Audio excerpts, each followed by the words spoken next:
All right. Now we're here. Now we're live. Woo! The illusion that we're just doing this for the very first time. I like that. Very cool. For all of our listeners, we were strategizing, and then I said, all right, everybody go backstage, and then I'll count down, and I'll give you the hand signal, and then we'll jump back on. We did an energy ball. We got pumped up. Energy ball. What's an energy ball? Is that is that like an adult yuppie way to say speedball? Like a cocaine bender? No. It's a creative, artistic way to say meth. Yeah. Oh yeah. Cool. I learned it. You know how into meth I've been lately in terms of subreddits. So. You've been getting into that subreddit. I honestly, because this is we're gonna do a front page review today. But as we had discussed, I think on last episode, which I think was a couple weeks ago, we haven't done one I think we missed a week. We are now, because the front page has been completely anesthetized by the fucking woke police, dude. Where everything you see on the front page now is actually kind of boring most of the time, or at the very least super political. So we're going to start talking about our own front pages a little bit, because they tend to be weirder. Like mine, for instance, I think it's probably an engagement algorithm, honestly, but I have meth and I have adult babies.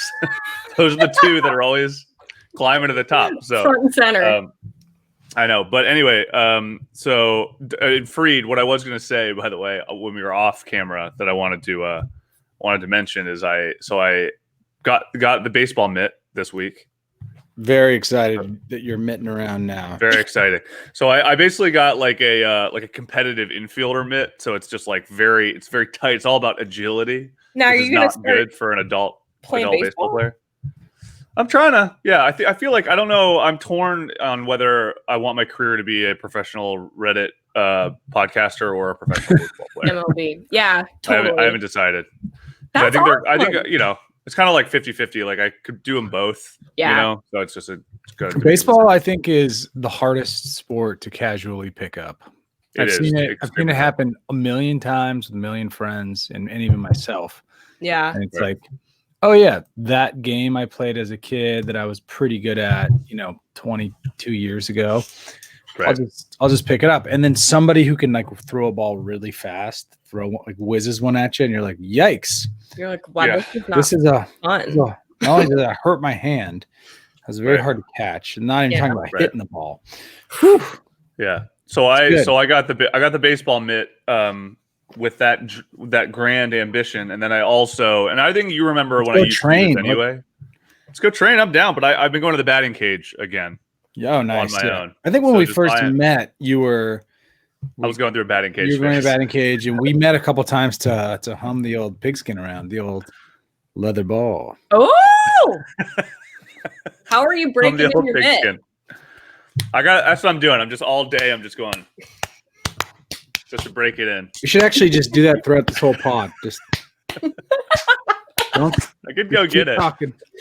But check out this. So I'm packing some like AAA power, because this week I have cracked 2 wooden bats at the batting cage. What? And you're equating that to professional league power. Yeah, I'm saying if that's the metric that we measure professionalism by. I mean, I've seen Angels in the outfield. I know that's something only very few people can do. That's true. So that's very cool. Exactly. Wow. Big time cool. Donald Glover, right? And then a young, what's his name? On Angels in the outfield? Oh yeah, you're right. Not Donald Glover. Danny Glover. Danny. What's the difference? Yeah, it was Danny Glover, and then I think Matthew McConaughey rocked the mic on that one. That was the one, because there were two movies that came out at the same time about baseball. It was Angels in the Outfield and Rookie of the Year. Yes. I'm thinking of Rookie of the Year, where he breaks his arm and suddenly becomes great at pitching. And becomes a freak, yeah. And so that's Rookie of the Year. And then Angels in the Outfield is about Joseph Gordon-Levitt. Jay Gord. I feel like Angels in the Outfield is essentially ripped off Major League like the movie Major League, right? It was basically about how the Angels were bad, and then they got good, right? Yeah. Well, they got good because Joseph Gordon-Levitt could see real angels. Right. Oh, that's right. His grandmother, I think he's an orphan, and so he lives with this like old lady who's the same lady, the pigeon lady from Home Alone 2. She's like the sweet old lady, and she's like, you just got to believe in yourself, believe in the angels. Right. And he's like, I believe in the. And then he goes to the coach, and he's like, Coach, there are real angels here that will help our players be better than shitty, which is what they are. And then everyone's like, all right. And then the angels come in, and the angels win the day. God, that's a beautiful story. It's a fucking story, dude. It's what? Oh, apparently, Joseph Gordon-Levitt's estranged father promises to reunite the family if the Anaheim Angels win. So he calls on Angel Christopher Lloyd to join the team and save the day. And then Tony Danza, who's like the struggling older player, Tony finally believes in himself. That's right. And then dies. I remember. It's all coming back. He does die, doesn't he? Does he? I think he like dies on the field or something. Probably. Because he was doing coke throughout all of the 90s and drinking 100 beers after each game, and like a real professional baseball player should. It's crazy because when we think about, baseball. I've been getting into it again because I like it's such a nostalgic sport for me. And I think because I'm getting back into it again, I'm like thinking about baseball a lot. And like, it's a fucking crazy sport, man. Yeah. Like the things that you're capable of doing with a baseball is fucking bananas. And evidently, I think it was maybe that movie was based on another old movie. It was like a remake of an even older Angels in the Outfield, maybe. Yeah. There's a new show on Apple TV. Yeah, you're right.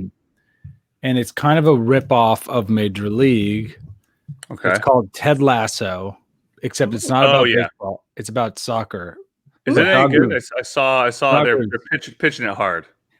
It's very, very good. I think it's extremely optimistic and uplifting, and like the most charming show I've ever watched. Really? Dog Boobs, you will love this show. Oh my God. The most. It's great. Yeah, I think you'll really like it.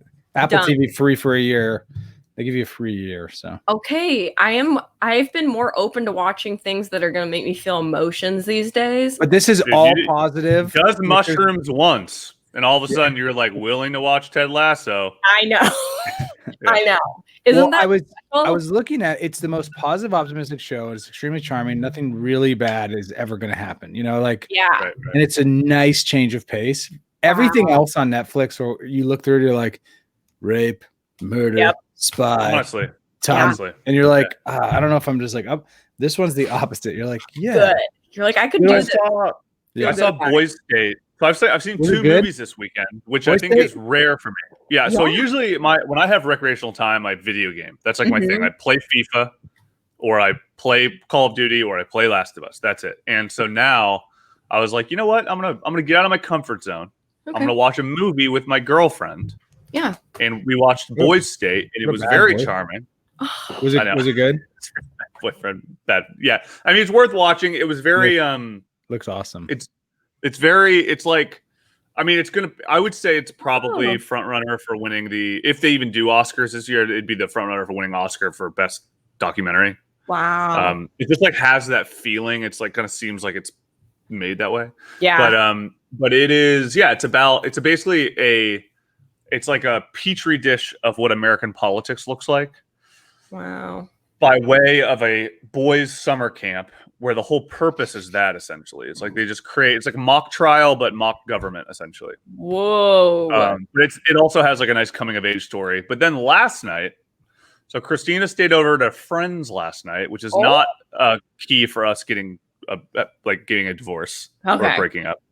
But she literally going to my friend's place downtown. You're like, what? Nothing good happens downtown. I promise. No, she went to San Diego with one of her girlfriends and then got really drunk. So she was just like, I'm just gonna stay at her house, or else she should have driven back 2.5 hours shit faced because you guys are in a relationship. You're right. That really should have been what I told her. But I finally, and I've been trying to watch this fucking movie for so long, but Christina just refuses. Like she just like categorically like never wants to watch it. And that's partially because we would only watch it late at night, and it's just like not really good for that. But 1917, Oh yeah, fucking incredible! Oh my god, I think it won a million Oscars, right? it won 3, but it was nominated for like A million. 12. Yeah, Doug, What? would you like a war movie? I love a war movie. dude, have you seen 1917? No. But I Oh my remember God. seeing the trailer for it, and this is my understanding of the movie. You need to run faster than everybody else, or everybody you love's gonna die. And I was like, Kind of. Yeah. I mean, nothing. I will say it's all a one-shot film. what? I don't think it's all one, but there's large chunks of it that are all one. Well, it's meant to be one. It's like a one-shot film, Maybe. but it is. I mean, there are like there are edits. Yeah. And you know, I was reading something because I was watching it last night. I was just like, how the fuck did they do this? And then so I like read an interview with their editor who's just talking about like kind of how they had to choreograph it and whatnot. But it's made to look like one shot because it's essentially Like the real plot is kind of what you're saying is where they have to. It's these 2 kids.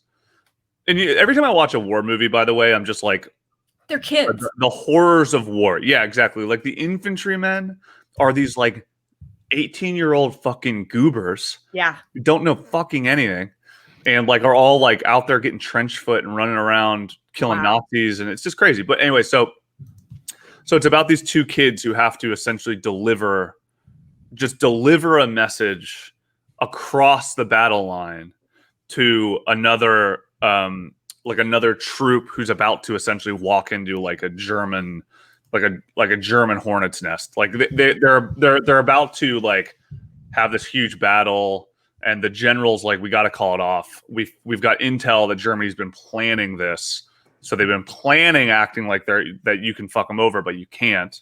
So we're we need you guys to go over and drop this information. Oh my god! And isn't his brother in that group or something? Yeah, exactly. And so it's just a whole This is like, thing, and it's wow. fucking amazing. That's story. It's like perfect storytelling 101. Like set up the stakes. Yeah. Throw a time clock on it. Oh Exactly. yeah, your brother's over there. He's gonna die. Yeah. And so it's just then like, and it's just like, send him and on now his you way. got to run across France. Yeah. And they're bombing you the whole time with tanks. Yeah, I mean it's like a masterpiece in cinematic achievement. I mean, it's also like the DP is Roger Deakins, so it's like, if you know, I don't know if you guys, Roger Deakins like the guy. Like he did. I just texted you a picture on our text chain of Roger Deakins. Of Roger Deakins. I was wondering. I was like, cool. He's very cool looking. Wow, look at his very cool hair. looking. He's a very cool looking like guy. an Oompa Loompa in that, like an aged Oompa Loompa. It does. Yeah. Kind of look like And Keith so Morrison. he's kind of got the he's a little bit of the what do you call it, like British playboy. like Scorsese. You know how Scorsese like didn't win an Oscar until like the whatever, what was the one that he won recently? I think he won it for Departed. Yeah, Departed. He won one for Departed, but he had never won one, and everybody was like, this is like he is the greatest director of our times, but he's never won an Oscar, weirdly. Right. And so Deakins was the same way until Blade Runner. Like he's like considered like the most important, greatest DP ever. Wow. But had like never won an Oscar until Blade Runner. Now he's just like, now they're just like handing them out to him. Psychologically, I think there's something going on there in when a guy does something amazing, like, or girl or whoever, like Scorsese or Deakins, like you make what's Scorsese's other movie, Goodfellas. You make like a Scorsese's other movie. I'm just thinking of some of the early, like the early jokes. And I think in Hollywood there's like a jealousy factor for sure. It's like, this movie is so good, fuck that guy. I don't want to give him I don't want to give him an award because I want the award. Until eventually they're like, we don't have a choice. We punished him long enough for being great because I'm jealous and I'm shallow. Now we'll give him awards. You're like, just fucking, if the guy kicked ass, like, give it to him. I mean, you see that a lot. I watched 1917 again tonight because I was just like, Because I was watching it, but I was also like doing other stuff. You know, I was like prepping for this pod, and I was just whatever, and like I kept like I would, you know, like working on stuff. I'd look up and it'd be like, you know what I mean? It's like one of those things where you kind of can't look away once you look up. You know? Yeah. So I think you should like put on like a denim jacket and jeans, get them wet, and then start smoking and watch it outdoors in your pool with whiskey. Yes. That's the best way to watch it. You're talking about the experience of being in war. Is that what you're trying to simulate? Yeah. Exactly.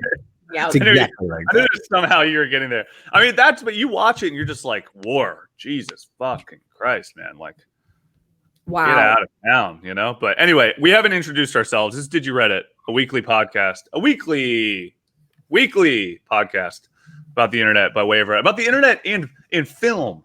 We're a film podcast now. We're just diving into the internet. My name is It's Your Dad. I'm Dog Boobs. My free day down here at the studio. Yeah. Ooh. Guys, the studio's looking good. The studio for us. Yeah, have you been doing the renovation? Have you guys noticed, by the way, during quarantine, like lots and lots of places are doing wild renovations?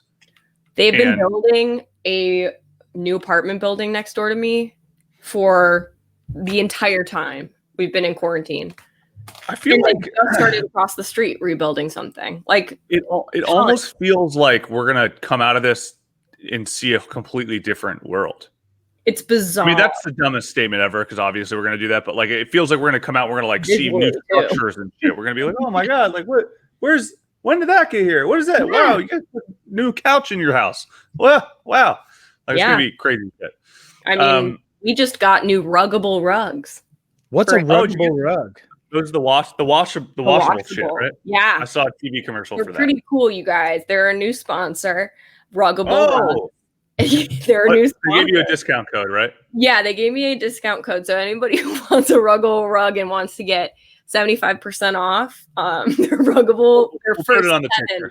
their first 75 Ruggable rugs are 75% off with the code boobs, dog boobs. At Ruggable Rugs, and it's cool. They give you like a whole, it's like kind of like almost a Velcro rug pad kind of, and like the part over it that you can put on, and then if your dog shits on it, you pull it off, put it in the wash, take it back out, and put it on the pad again. And actually they look nice, because that was my big thing. I'm like, are they gonna look dumb? Are they gonna look like towels that we put down?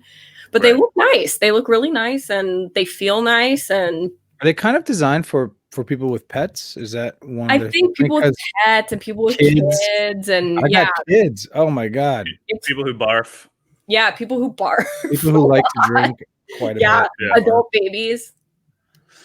That would be good for adult babies. Yeah. I own a rug vacuum cleaner thing. You know, one of those. The steamer, like the steamer deal, and you know, it's not that hard, but you gotta sort of like pull the rug out. Right. Put it outside, clear space. It's like a whole thing. Yeah. It would be easier to just chuck it in the wash. Yeah. But does it feel good to wash a rug, doesn't it? What's that? Feels nice washing a rug. Yeah. And like I love Trevor. Love him. He's the best little dog. But his ass leaks. But yeah, sometimes he pukes. He's like kind of like a cat, and he'll like if I give him too many edamames from my Pokeball, he'll. So it's like cool to be able to. I don't know. I really like the look of like long pile rugs and stuff, but this is gonna work better because of how messy I am. So I like it. Yeah, pretty cool stuff. Whatever's gonna give you a more of a Marie Kondo energy about you. Yeah. That's what I'm going for. Clearly, their website. So all these rugs you can just chuck in the washing machine, eh? Yeah. That's the deal. Yeah, they got it. Styles, up to an 8x10 size, but you can't go higher than that. I don't think. They got an outdoor. They have outdoors. Yeah. Oh man. And the 8x10 size is like the size we got for our living room, but we got a round one for our dining area and a runner size one for our kitchen, and they are all great. The 8x10 was kind of like hard to get down without putting wrinkles in it and stuff, but you guys, it's pretty cool. Birthday present. I think I know what I want. Birthday idea. Wow. And I love what happens when you, like, as an adult. I think about this a lot. I think mostly it's me feeling insecure about playing as many video games as I do, but every once in a while I'll hear something like that where somebody be like, "Ooh, birthday present! I'm gonna get myself a washable rug." To be like, "Damn, I'm still trying to get like a PS5 for my birthday." You're so fucking lame. Here's the truth for my birthday, and this is like very well reflected on my front page. Okay. For my birthday, I want to get a MacBook Pro with more hard drive space so that I can download more custom content for my Sims game. I mean, listen, there's that's a great deal, man. I think you got to do it. You guys, I mean, it's not a good deal. It's extremely expensive, but I think it's worth doing. And also payment plans. Yeah, exactly. And that's something, right. I mean, I'm going to need to do it because right now I can't even log into my Apple ID on this thing. I need to be able to download whatever fireplaces I want for my homes. Oh, fireplaces will just kill your RAM. Fireplaces kill my RAM. I've just got so much shit right now. Like pretty much every single, I'm going to tell you right now, of my storage in my MacBook, of my 25 gigabytes, I have got like 117 gigabytes of basically custom content for my Sims houses. Quintessential. Can you store that offline, like on a disk drive or something? I'm worried about your RAM. I know. So this is like the thing, because it's like the RAM is not affected by storage. You guys know that, right? The RAM. Look, nobody really. You can't prove that. First of all, that's all. That's a QAnon theory, is what it mostly is. Yeah. QAnon is trying to convince me that it won't affect my RAM, but it's affecting my RAM. That's right. So you can't play it though. You can't like play it from your an external hard drive. So like if you play The Sims, it's not actually. It can't pull anything unless it's from like your documents folder. Well, I might have a trick or two up my sleeve for you, because I've had to deal with this before on music stuff as well. I also, by the way, I tend to think that Dropbox is a wonderful solution for these things. So Dropbox, you have the cloud at your disposal, and then you can, with Dropbox, you can put things online and then on your desktop. So if it's online only, it doesn't take up any disk space, and it just sits in the cloud. And then if you need it, you can just download it back from the cloud again. Oh. So what I like to do is I have like an absolutely asinine amount of shit, obviously, because of music. But most of the stuff that I have, like I have probably like 3 terabytes worth of music shit that is mostly, it's just all on Dropbox that I never access unless I need to like download stems and like remix something or like whatever shit like that. So you guys know stems. You guys know what I mean by you pay for an endless amount of storage on there. Well, you pay for like 5 terabytes or something. I mean, you can pay for endless, but endless is obviously more expensive. It's mostly for enterprise. Oopsie. Whatever. Yeah. Very interesting content we're discussing today. Good you guys. Is really good pod. Storage for fireplaces, I believe, is where we netted out there. Yeah, for Sims fireplaces. Hey, you know what I always say? You got to respect the RAM. You know what I mean? You got to respect the RAM. I agree with that. All right, so let's talk about the front page. Like we said, we're going to talk about our front page this week.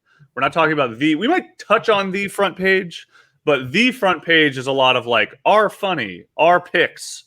It's really right? lame lately, man.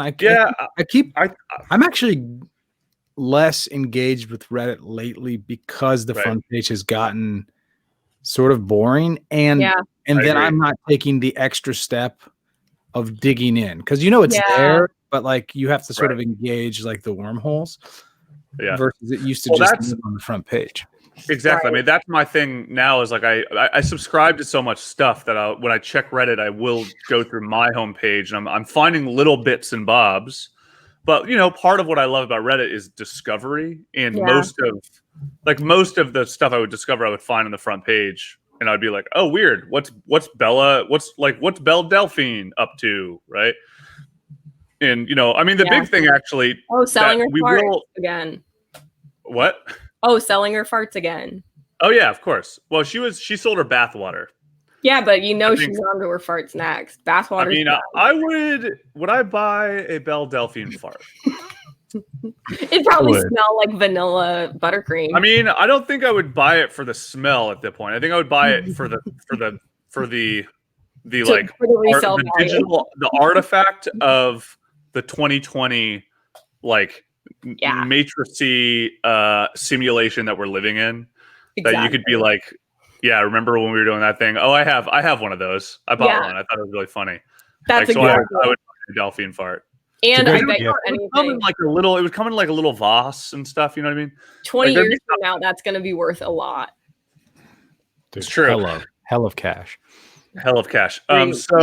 So one thing that did happen on the front page, I don't know if it was literally on the Reddit front page, but it's been kind of like the internet front page that feels like it should be a Reddit story. Yeah. Is the Bella Thorne OnlyFans controversy. Have you guys been following this narrative? No! Yeah, a little. This has been rippling. So this is an interesting one. So this is basically so Bella Thorne, who I don't know what she is or does.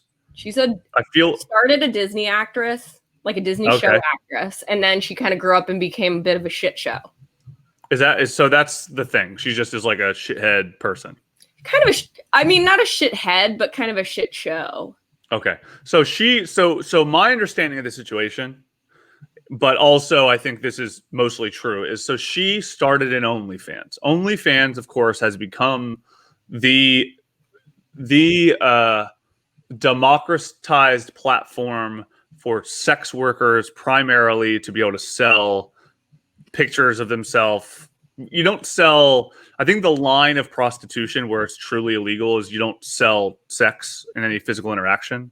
Mm-hmm. But it's totally legal and like tale as old as time to like sell photos, sell videos. You know, you can make private videos, you know, all that kind of stuff. Yeah. And there's nothing wrong with that. Two consenting adults, whatever, right? So OnlyFans has become the place for this. And OnlyFans, you know, has been famously, you know, Belle Delphine, actually, kind of the Queen E-girl herself, the #1 simp lord. She has an OnlyFans account, and she like made 30 grand in a day when she started, or something fucking insane like that. So anyway, so Bella Thorne is a ex-Disney star. She joined OnlyFans. All right. And from what I can tell is a promotional stunt, right? So she joined it as like a it's the topic of the times. It's the #1 internet thing that everybody's talking about. Mm-hmm. So, you know, it has stuff like this, right? Which is like, you know, not naked, but like sexy. But like you could see it on Instagram, but like in the context of OnlyFans, suddenly it feels like maybe it will be. You'll see like a nip slip and shit, you know? Yeah. And so she joined, and then the big deal with OnlyFans is so when there's nothing wrong with anybody joining OnlyFans, but what had happened is she had in OnlyFans there's like the subscribers, so you pay like $9.99 a month and you get to subscribe, and then you're in their feed like Patreon, right? But then the OnlyFans people will they'll send all of their followers like these private DMs, kind of as it's like a spam DM. Right. That will say, hey, like this photo is another $6. And if, you know, I do show a little areola on this one, right?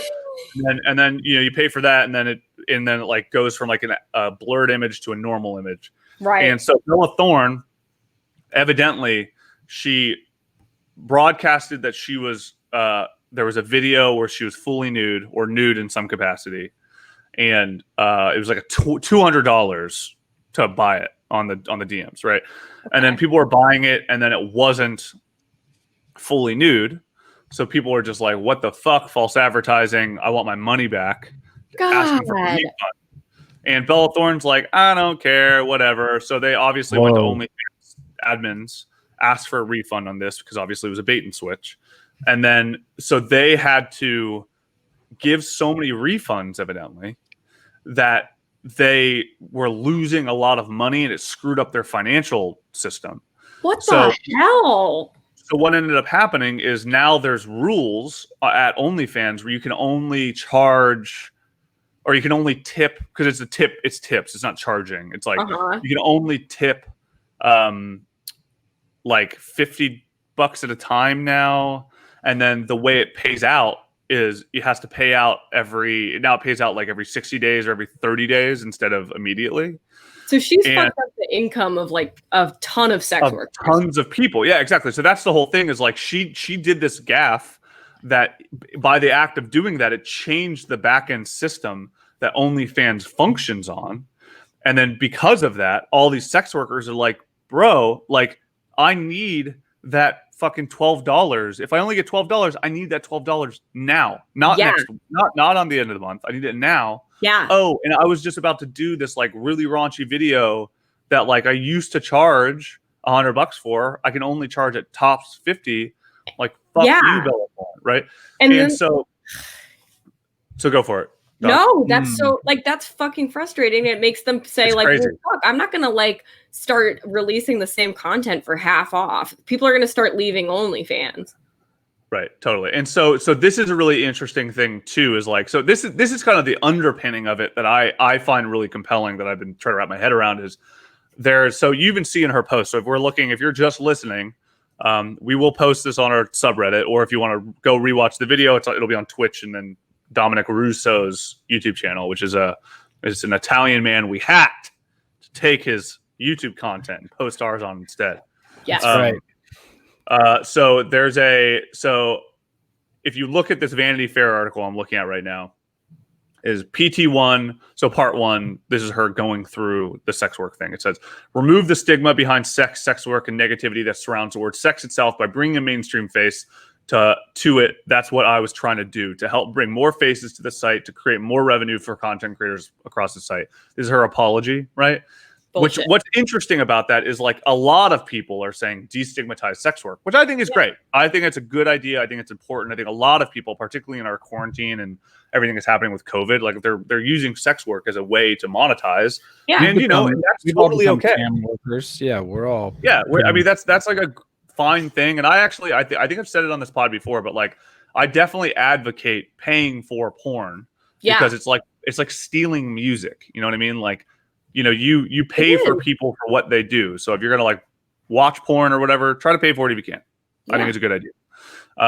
Same with cam girls, same with OnlyFans, all that shit. Yeah, so and don't go to Pornhub. Don't go to Pornhub, guys. Yeah, it's free. And Pornhub is known for like basically turning the other way when people upload revenge porn, porn with minors, and even porn that includes sexual assault and human trafficking. Very bad. Yeah. That's Pornhub gate. I guess is what we're gonna call that. I didn't know it was that rampant. I thought it was. I know they're questionable because they are like it's free porn for everyone. Yeah, but no, it's actually like fairly rampant, and they've like started to crack down on it. Apparently, I like read something like in the last month or so about it, but that they've had multiple like underage people and their parents, and then like a lot of women who have like found videos of themselves uploaded by ex-boyfriends and things like that, reaching out and being like, I did not give my consent for this to be on your website. Like, you're getting ad revenue from it without my consent. Take it down. No, like there's people that are like, you literally have like a video of my sexual assault getting ad revenue for you on your website right now. Like no bueno. No. Yeah, I mean, particularly all the money that they make, you'd think that they would have a really robust system to fix that, but they need to rethink how they do their shit.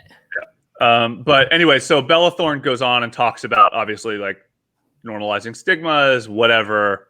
But you know what I find really compelling about this is I was talking to somebody about this, and I've been seeing a lot of people that are maybe a little bit more attached to the sex work industry. Like I have a good friend who used to be a stripper. There's somebody I met years ago who like has gone way in the deep end on sex work, and I just kind of like passively follow her on Instagram, and I'm just like seeing her advocacy, which I think is very interesting. But it's similar to the conversation around digital blackface, where it's appropriating, it's buying, it's like borrowing the not the stigma, it's like borrowing the cultural cachet of what is in vogue right now and should be and deserves to be, but using that for your own clout. Yeah, but there's no word for it like the mantle of exactly. What is And digital blackface? Digital blackface is the idea that like young TikTokers and just people digitally on the internet are essentially like acting black and using blackness for their own brand as a way to like what is blackness? Grow their own clout. Ooh, I'll show you. What's blackness? Yeah, I don't. I got the new issue of Wired. Oh yeah, because this is the front page of Wired this week. It's TikTok and the evolution of digital blackface. So I haven't finished the article. I've got like another couple pages left. But basically they talk about digital blackface is like before TikTok, people using GIFs, for example, of like iconic like moments in The Housewives of Atlanta where like one of the black housewives is making like a really funny quote that everyone knows, and that you put that as your response to a situation online if you're white. That's like which I like. I don't know if I agree with that one. And I feel like that is like so like that almost strips away from the ability to engage with black culture. Right. If you're like black only, like nobody else. Right? Some people feel like it's starting to basically take on blackness as like a persona. And like I get it, but yeah, a lot of people also think like it can be very limiting because it's pop culture related and blah blah blah. So it could be that, it could be using African American English vernacular, it can be using like snatched and like all this like basically like cool lingo that black culture has promoted online. And then TikTok though is basically like this new evolution of it where people are actually like physically impersonating black people to go with the audio of iconic black moments like in culture. So like same thing, it would be a quote from the Real Housewives of Atlanta, but instead of just a GIF response of actual Nene Leakes, the housewife that I'm talking about, it would be like me pretending to be Nene while her audio is playing. So like that I fully get. And so they give an example. That's more complicated.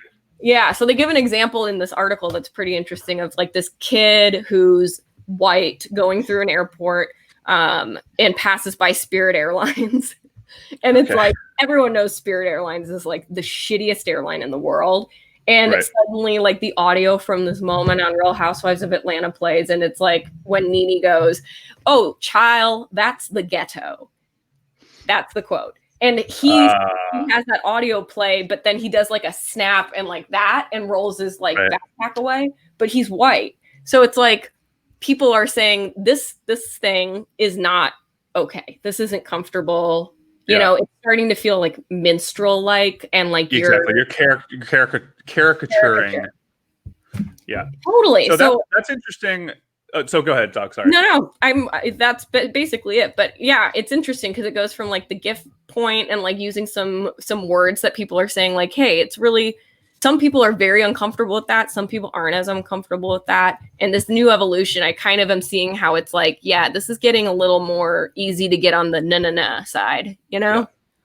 Yeah, I'm cautious to compare the two because I think it's a very different thing. But I've compared the two in the past on accident. I didn't mean to, but Appalachia and the whole region. Yeah, so there's a church.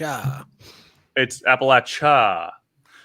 There's a documentary called Hillbilly that I saw the other day that was recommended to me by a friend, and Hillbilly is a kind of all about exactly what we're talking about, but for hillbillies, which again is this is not comparing the race. Like hillbilly is a region. It's not necessarily racial. People think it's a white thing. It's not a white thing. It's like a regionalization.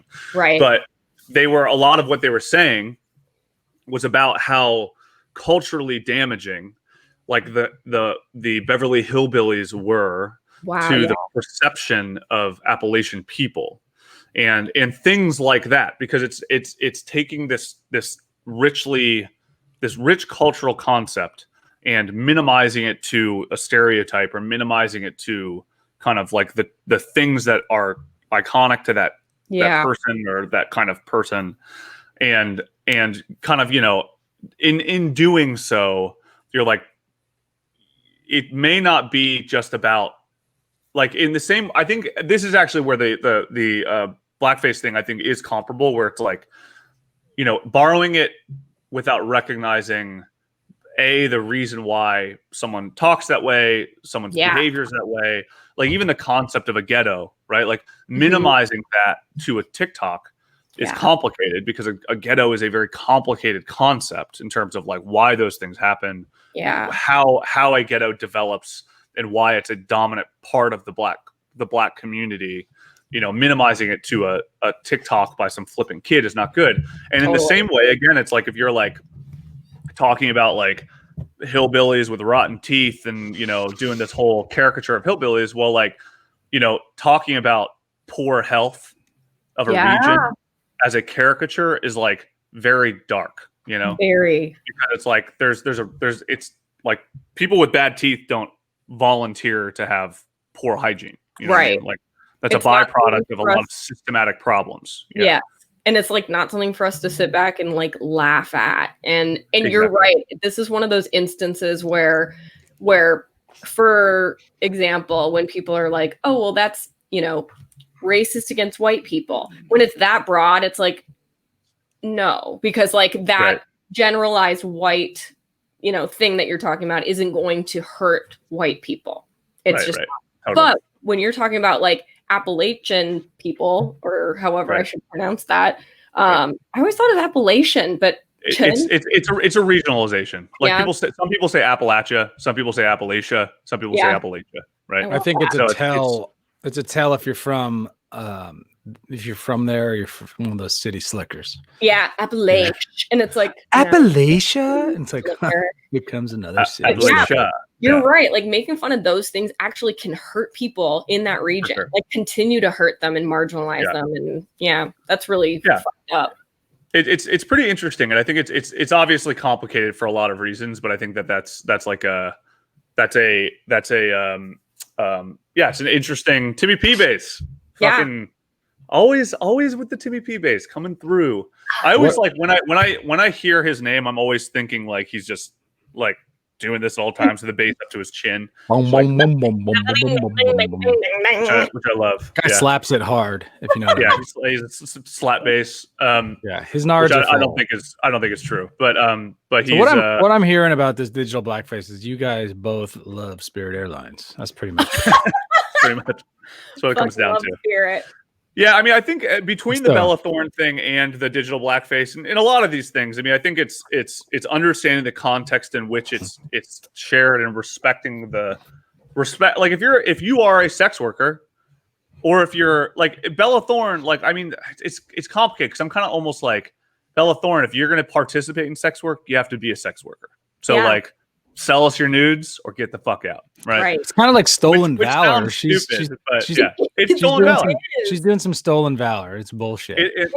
Exactly. So that is actually. So I was talking to a friend about this last night. I think stolen valor you could compare to digital blackface too. Yeah. And it's another way to say. It's like not earned. Yeah. Yeah. You're pretending to be something you're not, and when you wear blackface. Yeah. Well, I was trying to remember that term, and like stolen valor is actually the closest because it was, you know, it's not necessarily cultural appropriation because it's more complicated than that. And I think stolen valor makes a lot of sense because it's just like, you know, someone walks around wearing like a soldier's uniform, and then like, you know, you have people like doing this fucking thing or like thanking them for their service, and that person's just like, yeah, well, you know, yeah. You're welcome, right? And like they're getting off on that in the same way that like Bella Thorne goes like, I stand with sex workers. I'm a sex worker too, and be like, oh yeah, how much are your nudes? Be like, oh, I don't do that. Be like, what? Because the thing is, and I don't want to. You gotta get fisted, or you gotta squirt on camera or something if you want to claim. And I mean, you got to take a quad dick to the earlobe or something like real. A quad dick to the earlobe is kind of, I would say, that's like the beginner's tutorial into sex work. Usually, yeah. The The first thing people experience is a quad to the earlobe. Totally. Just like when you're in the military and you have to walk over the minefields, you know. Yeah, you have to walk. You have to walk over the corpse of a fallen brethren. Right. That's right. In sex work, you have to quad to the earlobe. That's right. But then if you think about it, it's like, did a Coast Guard mechanic serve his country as much as a Marine? Right. Maybe, yeah. I mean, different way. Like provocative but closed pictures. Could technically still be a sex worker, but they're different, like different kinds of sex work. Yeah, well, Dog Boobs, they made a movie called Rambo about Rambo, not a movie called Jimmy from the motor pool at the coast. You know what I mean? Like, because he was the guy we want to turn into our Coast Guard. Jimmy Coast Guard motor pool oil guy. Yeah. Well, what you need to do here is put a 10W40 in. You're right. That is actually the complicated thing with the OnlyFans too, is the simping conversation. Because that's another part of this is like technically, you know, if Bella Thorne would have set it up as the premise was a little bit more in that simping world, which is like, I have an OnlyFans account. You know, all these pictures are scantily clad, and they're like, if you look closely, you might be able to see a nipple, right? Like that's very different than like jumping full in and not saying it and then ripping people off, because that's what Belle Delphine does. Belle Delphine only does the simping thing, right? And she only does like the non-nude, almost nude shit, and like that's a whole genre, and that's fine. You know what I mean? Like that's okay. And I also think just sex work is, you know, it's interesting because a lot of the conversation around destigmatizing sex work, you know, it's the oldest profession. People say that, of course, all the time, but it's also, I think that there's a big like it requires a lot of bravery, and it requires a lot of understanding of what happens to your potential future with, like, you know, a lot of, I mean, it's the same things people say with tattoos, right? It's like you get a tattoo, you'll never get a job again. It's like, I think we're entering a point where sex work is probably similar, where it's like you work in sex work and then like you're never gonna get a job again. No, a lot of once it's normalized, I think a lot of people, it's like, whatever, man. You see somebody's fucking butthole once, then you're just like, cool, moving on, right? No, You know? no, that is incorrect. You need to see them all. You need to see all of the buttholes ever made. That's I'm true. a butthole connoisseur, much like a sommelier. I'm a buttholier. I agree. I don't think your account should be 100% finished until you've uploaded a picture of your butthole. You know what? So that's like on LinkedIn, where it's just like 80% of your profiles. Like all you need to add is, you know, a couple references, get a couple people to vouch for you on these 3 skills, and upload a picture of your butthole with absolutely no filters. I'm working on a new future I want. Script. We're gonna do a comedy movie script, and we were pitching ideas for something, and I said, what if a guy comes in and opens his butt cheeks and shows his butthole? And we had this conversation, like, has there been male butthole in a comedy movie? Because like male dicks got popular like a few years ago. Yep. Male dicks as opposed to female dicks. They're a comedy trope, which is such a fucking weird thing. But like you see tits, and tits are like a sexy thing. You see a guy's dick, and it's only used on like as comedy. Every guy, because they slip it in when you're not expecting. And you're like, come on! It's like they got them, you know. It's and they great. Can't show a hard one; they have to show a little flaccid one. Right. So my question to you guys is, that's like, true. That's actually very fun. That's true. It's got to be flaccid. It can't be like all sexed up. No way, man. Would a dude butt hole? I think you'd get a similar reaction, but just grosser. Yeah, I think you're right. I think it depends on the angle, where it comes from, how you set it up, what the context is around it, right? Like if you're making a movie like Enter the Void or something, and you show a male butthole, then it's gonna be like a dark hard. Yeah, I mean, it's like, you know, it's like Requiem for a Dream. If I saw a male butthole, I'd be like, Enter the Void. It kind of fits in the context of that, or the Matrix or something. Yeah, exactly. Yeah. What is but real? if you're doing Trailer Park Boys, then it's always going to be funny and awesome. You know? Yeah, we're more on the Trailer Park Boys train. So much the first time I watched it, I can't imagine if I'd had to see like a very slow-mo pan, like zoom on into Enter the Void. Hole, like, and then are you talking about Enter the Void? Yeah. Well, Enter the Void is a birthing scene, so it's actually not far from it. Enter the Void scared the shit out of me, and I guess there is probably some butthole in Enter the Void, huh? Enter the Void is a dark movie. The part where he dies in the bathroം Totally. all is the part that made me afraid of dying. I mean, it's definitely made me afraid of dying, and there's a lot of things that make me afraid of dying. Yeah, I guess. But I guess who's going to get your PS5 is one thing. Yeah. Not getting a PS5, not being able to make it to PS5 release, or not being able to see Cyberpunk, dude. Yeah. Makes me horrified of dying. No. Bullshit. Anyway, all right, so let's talk a little bit more about the front page. I know this is global front page. Now let's talk about our individual front pages. Yeah. I think the biggest, by the way, oh yeah, is one little thing, but this is, so I'm wearing a Power Trip hat. This is like my iconic, I wear this hat almost every day. It's like a camo with the band Power Trip. The lead singer of Power Trip, Riley Gale, died this week. And very tragically.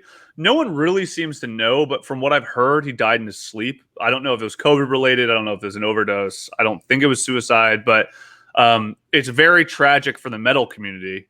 And it's interesting because this was like a global Twitter trending thing. And the metal community tends to be very tight. Like, I think the metalheads are kind of like, a metalhead finds a metalhead, and no matter what your thing is, you guys are buddies. And so Power Trip, we're all tribal, aren't we? We're all tribal. Power Trip had kind of become like the next most important thrash metal band. So he died. That is a real tragedy for the metal community. And yeah, I don't know. How did he pass away? Is there some kind of a story, or? No one really seems to know from what I understand. But it seems like it doesn't seem like it was a Mossad hit or something, or it wasn't a Mossad. Nobody confirmed or denied a Mossad hit. So there's we can speculate possibility that it is. Wow. Yeah. But we don't. Yeah, I find myself asking questions during news updates sometimes. Like the news might say this guy passed away, and then you go, well, give me the story, and they don't. So now I need to investigate. Totally. And I think sometimes whether or not I need to know, though, I mean, that's the other thing, is like, I've been doing that. I've been like, how did he die? I want to know how he died. But I'm also like, I don't know I don't know why that impulse is so prevalent. You know what I mean? Like, what is it that we need to know? Doesn't necessarily matter. We're all gossipy bitches, dude. I mean, just look around. The news has become a gossipy bitch world, and we're basically part of it. Let's be honest. We're all gossipy bitches. And we're just like, did you hear? Did you hear? Did you hear what the president said? Did you hear what Joe Biden said? Everyone's just gossiping. Just like, man, just the guy died. Just leave it alone. All right, I'll shut up. Mossad definitely took him out, though. Damn. I think it's very possible. He looks young. He just looks young and vibrant. He's 35, bro. 30. I was 34, actually. Sheesh. Yeah. So it seems. I mean, all signs from they haven't said how he died, which I think could be related to what I'm saying, which is like, people saying we don't need to fucking tell you, it doesn't matter. Or it obviously could be something like that people are not proud of, be it overdose or suicide or something like that.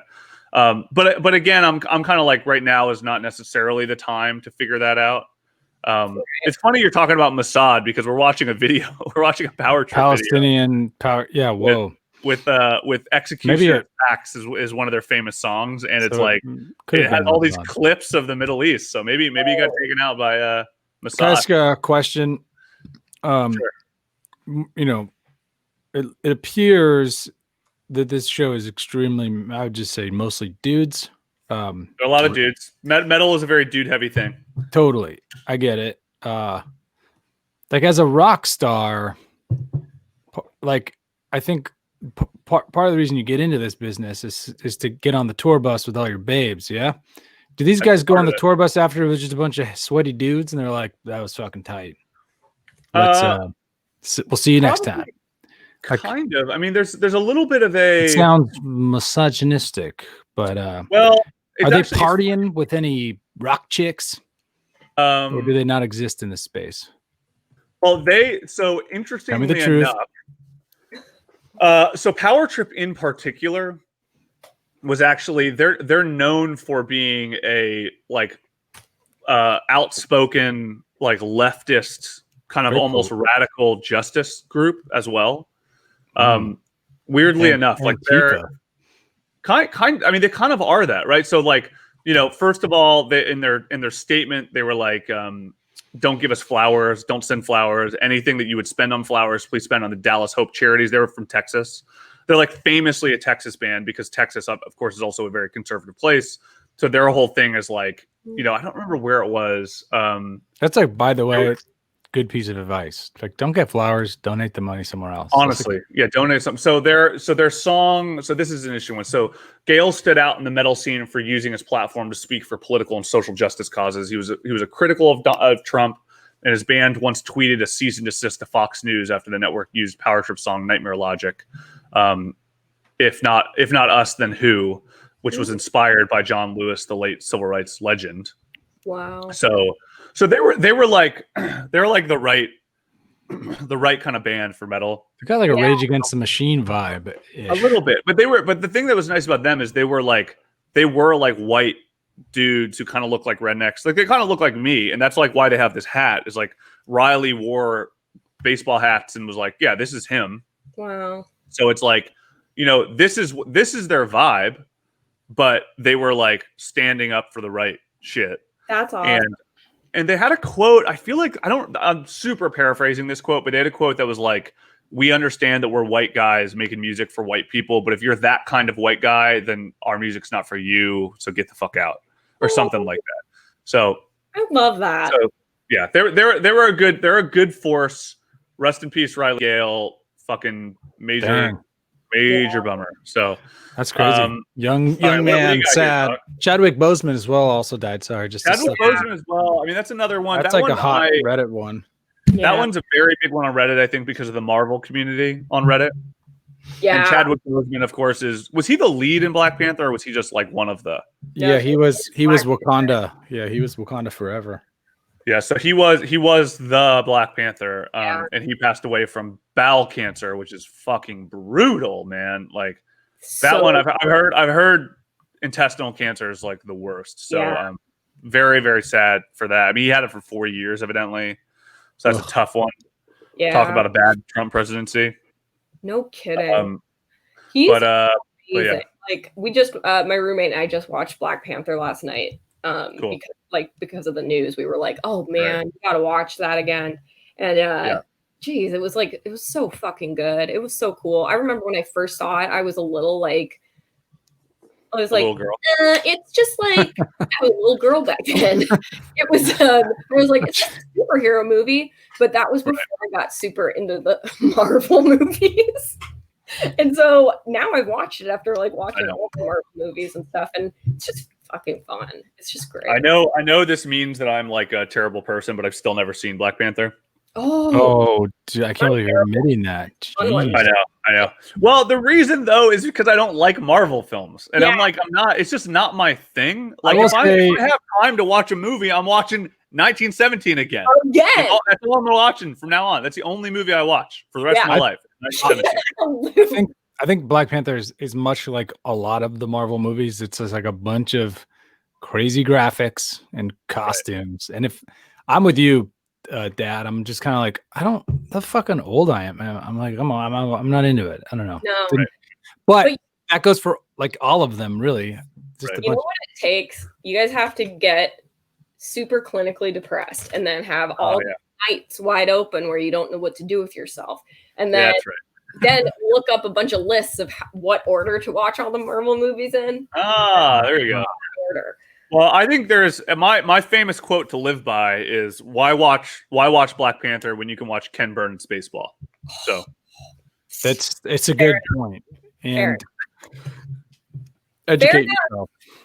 Well, I was going to show you on my front page. I follow the subreddit Megalophobia, which is super fun. Man.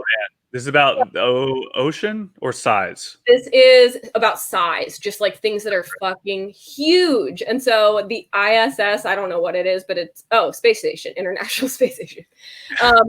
It orbits the Earth. This is a volcanic eruption. Oof. And like it's just a very short clip, but look how huge. Yeah, the size. I mean, magnitude is a scary thing, honestly. Like it's scary. It can be scary and it can be awe-inspiring, kind of both, right? Yeah. But like, you know, damn, that's pretty fucking absurd. Things that are that big freak me out. This is another one that that is on this subreddit that was top of this week.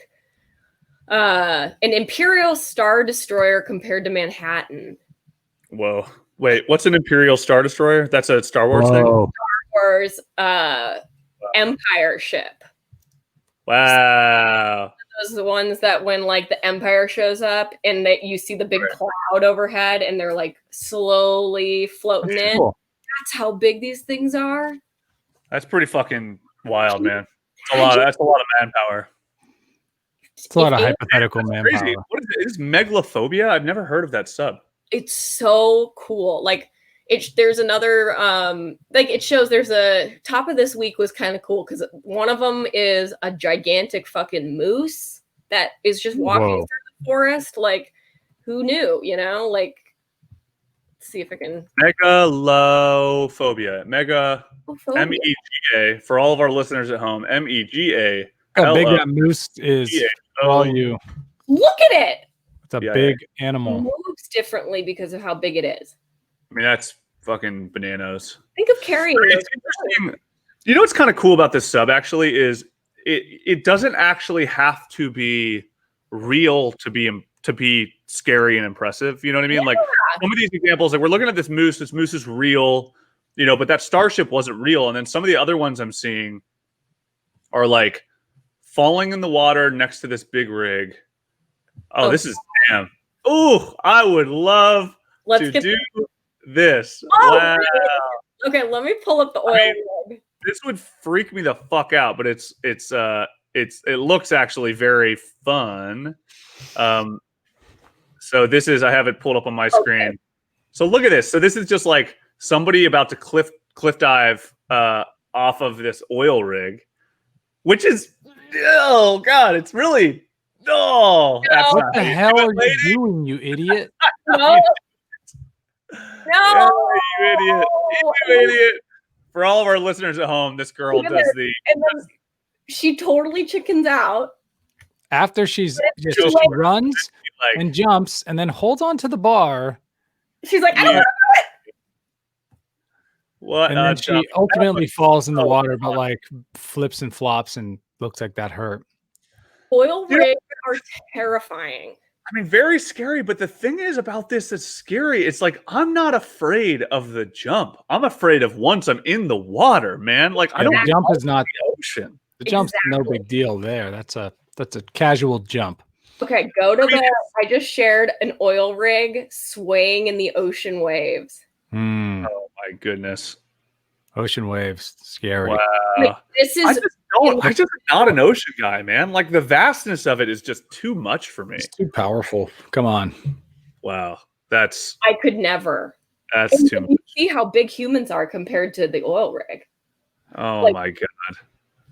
I mean, that is truly magnitude. Like that is fucking That's banana. Crazy.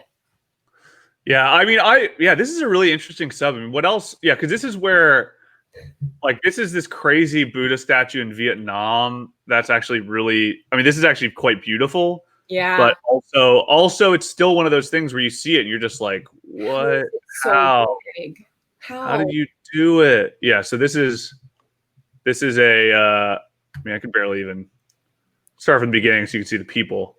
Oh. So this is like.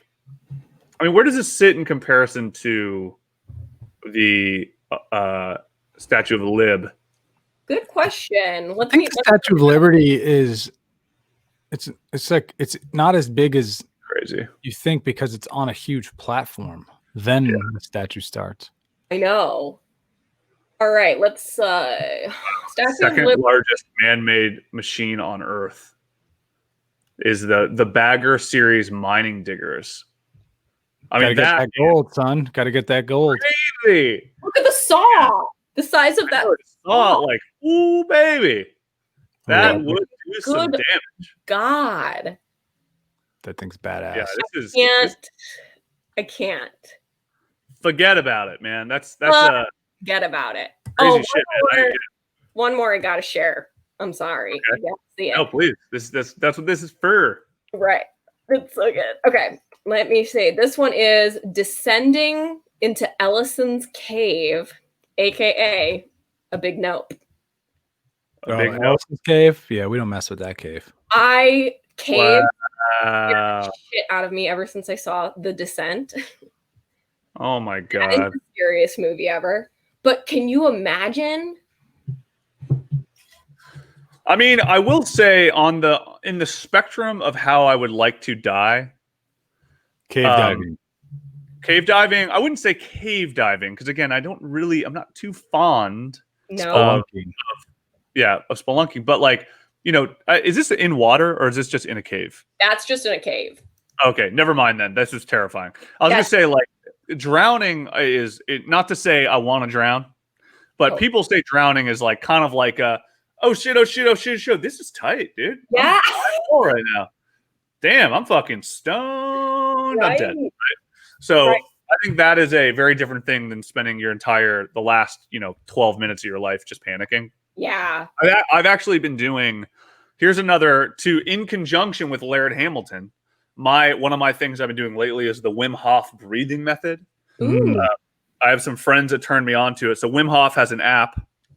Wim Hof is the Iceman, famously. He's the guy who sits in ice water and then like breathes in a funny way. And his whole thing is you breathe hard for like 40 breaths. So you take like one big inhale, one big exhale, one big inhale, one big exhale, and then you on the 40th or like 30th or 40th, you exhale all of your air. So you have no air in your lungs and you hold your breath. And the whole thing is you have to just like sit there and just like let it take over you and don't panic and just like live on the no breath that your oxygen has already been fueling your cells and shit. Yeah. And you can hold your breath for really long. Like I held my breath for like 3.5 minutes once. And on accident. But you have like a psychedelic experience. Like you feel your whole body, like your whole body starts to tingle a little bit and you like feel like kind of like it just feels fucking crazy. And then eventually, when you finally are like, all right, I gotta get breath again, you like take a big long inhale and you hold it for like 10 seconds and then you exhale. And then you just like you feel like the like pine needles like wash over all of your body. And then you just like it's crazy. Like it's probably killing brain cells, maybe, but like it's really interesting. So I don't think it does anything bad. Crazy. Maybe. I mean, did you guys hear David Blaine was on Joe Rogan this past week or a couple weeks ago? It was great. Yes. He's fucking wild, man. Really? He's the king of this shit. Oh, he is the absolute. He held his breath for like 21 minutes. Yeah. That's like a episode. That's like an episode of The Office. Yeah. So cool. Wow. Damn. I can't do shit like that, man. You can. But you just need to believe in yourself, okay? Yeah, and practice. You need to work on believing in me. Just believe in yourself. Okay, I'm gonna try it. I'm gonna get this ice block for a week, dude. This is fucking. I'm hooked on this sub you gave, dog. Like Megalomania. Check this shit out, man. A Godzilla museum is just opened in Japan. Look at the you can enter on a zip line that goes into Godzilla's mouth. What? This is amazing. Can you imagine going full speed into Godzilla's mouth like that? After doing a Wim Hof breathing session? Oh my God. I love this. Bring us to tears. Blow my mind. I know. It's fucking crazy. So so that's a really interesting one. So what else do I have on my front page? So I had so this is actually an interesting one in a way. So my front page, again, I'm not entirely sure why it does this. I think it's probably partially has something to do with algorithms. But mine right now, conspiracy is always at the top. So this is my front page right now, and 2 days. This is up your alley, dog or Freed, as like our in-house right winger. So 2 days until National Gary Webb Day. and this is like this is conspiracies. Like Gary Webb is to the conspiracy world what like Elliot Rodger is to like the incel world. Yeah. He's like their like mascot, you know. Okay. So 2 days until National Gary Webb Day, August 31st, 2020, Gary Webb's birthday. Gary Webb's dark alliance exposed drug sales in U.S. cities by Contras and CIA-funded wars in Latin America. He was found dead from 2 bullet wounds, suicide, in 2004.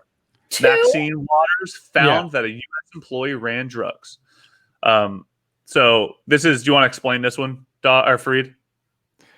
Yeah, I mean, there's a good movie about it with what's his name, the guy who defuses bombs, Martin Sheen. Martin Sheen. And then The Dark Alliance is his book, but yeah, he was a journalist in San Jose, and he sort of uncovers a story about how the CIA is essentially taking cocaine profits and using that money to fund anti-government armies in South American coups, right? And,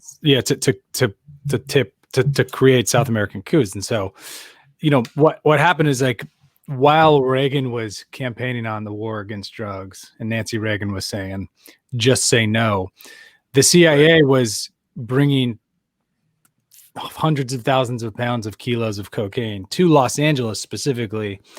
And it became, that's kind of where the crack epidemic exploded and started. And then you got like Freeway Ricky Ross and all these guys like became these massive drug dealers who decimate communities here in LA. But the CIA was responsible for bringing that to LA illegally, right. but legally, because they're the government. Yeah. And then they used the money that they sold the drugs for to tip governments back in South America. So that was all basically happening. This guy, he's a reporter, he finds out about it, starts writing about it, and they kill him.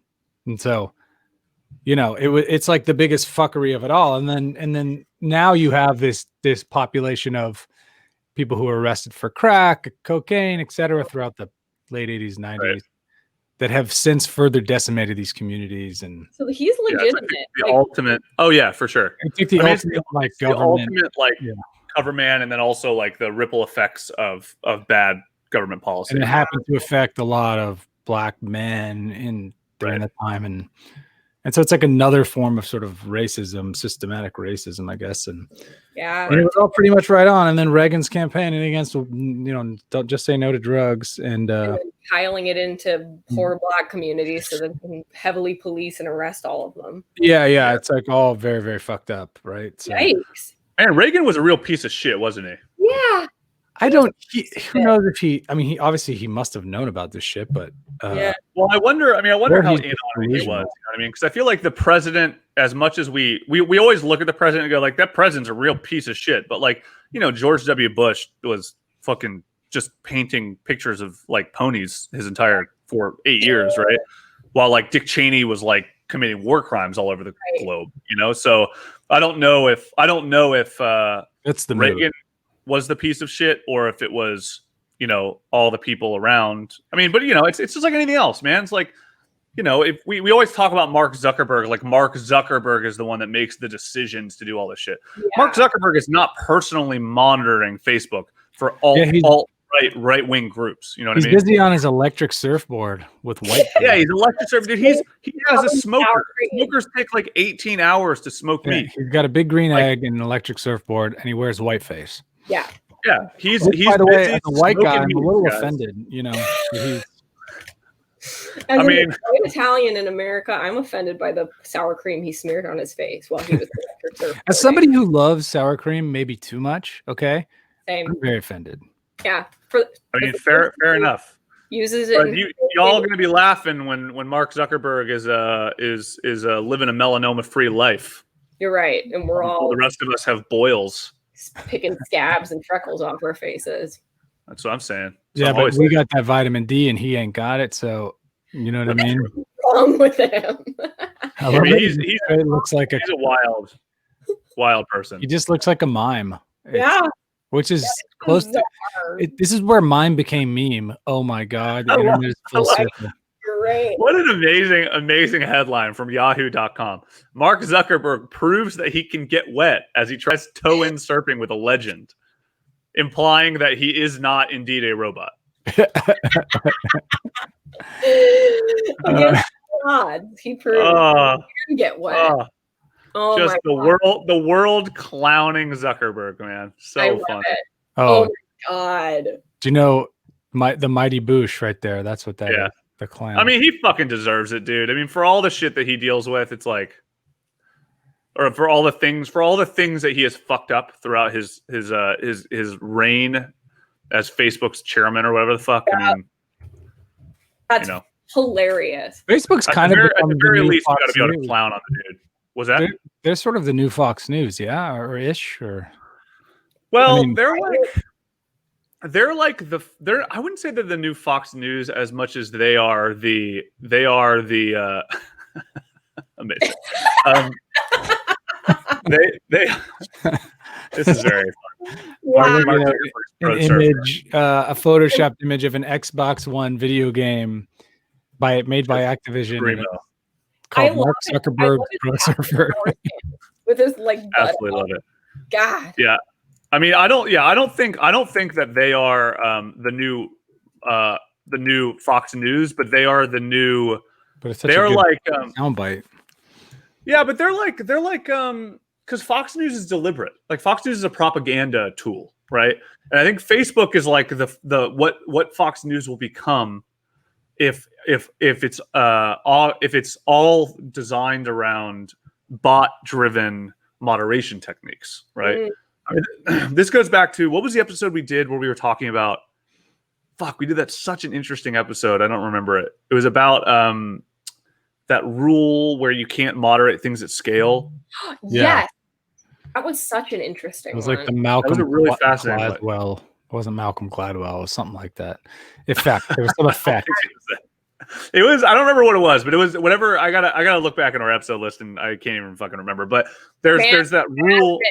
Masnick's impossibility theorem. There we go. So, Malcolm Gladwell's is I was close. Exactly. So the Masnick's impossibility theorem and Facebook is what happens with like the Fox News of the future is where like you can't moderate everything at scale because with Fox News they only have certain contributors, right? And those contributors are giving their sound bites and they do their thing. But if you go, hey, we're not having contributors anymore, Fox News can be whatever you want it to be. Everybody can post whatever they want, right? And we will broadcast it immediately. Like that, I think, is what Facebook is on the digital scale. Yeah, that's actually a really interesting premise for a TV channel, by the way. It just like all it is just completely democratic, like news broadcasting, where it just pipes in whatever, and you just it's all what podcasts and YouTube channels are. Ish. Yeah. I mean. You can publish, but they don't function under a single brand, right? If like you have a podcast, the podcast functions under a single thing. But it'd be like if Fox News is a channel, and you go, this is called the Chaos Channel, and just like if you get in, you just get to broadcast for as long as you want, doing whatever, right? How do you divvy up the channels? I mean, you theoretically have thousands and thousands of channels, right? I mean, maybe it's literally so this is a good business. This is a good business plan for us. This is a good failing business that we're going to start. So we started a couple good ones on here, Wait, didn't we talk about the cam girl? It was cam. It was we're going to cam dude. It was cam dads or something. What was it? It was like where you just learn skills from random dads who are like non-sexual cam girling. That's for adult men. Yeah, specifically guys in their garages, just like sharing tips of wisdom, how to make like a ribbon fold for your new bench. Right, how to use a belt sander or a router. So it's the same model, but it's for news. So it's just like a cam girl site, but every one of them is just a random news. Drunk Uncle Jerry at Thanksgiving can like have his own channel where he's like, let me tell you what's really wrong with this place. Wow. This is the best. This actually haven't stopped thinking about that since the conversation like 3 weeks ago. I think I would watch that channel. I'd be like, what's like Larry up to? and you just Right. spout off. And you can. I mean, I want to because the aesthetic layout of a campsite is actually really interesting for what we're talking about. And I don't know, I can't bring it up right now because obviously it's porn, and I don't want to bring it up on a live stream. But you know, there is like if you look at how a site is laid out, all it is just like name of the website and then like a fucking tons of panels of like women staring directly at you, women and men actually. I mean, you could have any gender, whatever, but like staring directly at the camera, and it just like has their name. So you just like click around. You're just like, what's this person like? What's this person like? What is this person like? That person's cute. That person's hot. That guy's, you know, chubby. Like, I'll see what the chubby guy's up to, right? Yeah. So it'd be really interesting if you had that for like news, where like you don't really know what they're talking about. Yeah. It's just like just random panels where you're just like, oh, that guy looks like a fucking creep. Like, what's he talking about? What's his news take? You know?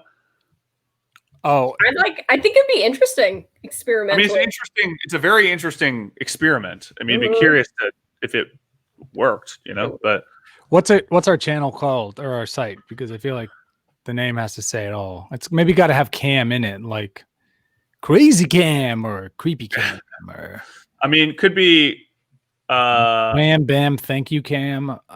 Maybe wham bam thank you cam is pretty good. That's awesome. I love that. That's beautiful. How do you spell wham? W-A-M. Well, that what you just did is how everybody's gonna do. They're gonna be like, "How do you spell this site again? Wham? How do you spell wham? I don't want to go there." On the second letter. Damn. Wham bam thank you Cam. God. Wham bam thank you Cam. So funny. Could be the one. All right. What else we got on the front news page? Front page news page. Freed, do you have any special things on your front page you want to share before I show all my special dog related subreddit? No, there's a lot of well, I mean, I was interested in this 3,000-pound Triceratops skull that was excavated in South Dakota. I don't know if you guys caught that. Throw it up. Tell me more. Throw it on the feed, my dude. All right, ready? Let's see if you can do it. This is every time we throw a feed, you take your time. All right, let's see. Let's see what we got. This thing. Oh wow. So this was cool. I mean, I guess you can just find a Triceratops in America. Wait, so this was wild. I mean, don't you think I've always wondered this about dinosaurs, man. You're not allowed to take that home with you. I think you're not allowed to take that home with you. Well, that's like that goes straight to the New Mexico Community College Research Center. So. Yeah. It's kind of a boner. I mean, you know, that's a cool coffee table item, I'd say. But wow. I would say that is a cool coffee table item. It is. I can't tell what's down. The what? I can't tell what's up and what's down, you know? Yeah, I mean, you could say that about just about everything these days, right? Tell me about it. I mean, I think that it's interesting because the way that we talk about dinosaurs, don't you feel like it's an American thing? Like we always are finding dinosaurs in like Utah and Colorado and shit. And I'm just like, this seems weird. It seems like a weird imperialist thing. Like America owns dinosaurs for some reason. And maybe it's just like a local news reporting, but like, I don't remember the last time I'd ever heard of like, you know, brontosaurus skull found in like southern Iran. Yeah. You know what I mean? Like every time you see a story like this, it's American. And maybe I'm wrong, but like that's kind of what it feels like, you know? I don't know geologically why, but it must have been like the area that America. This is all in like South Dakota, Montana, like right up and through Canada. It's like in this certain area.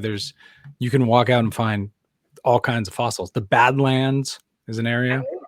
Found an interesting 5 most impressive dinosaur fossils found. The first one was discovered, the first big thing was in 1971 in Mongolia. A velociraptor and a protoceratops were found mid-fight. Hold on. You guys got it.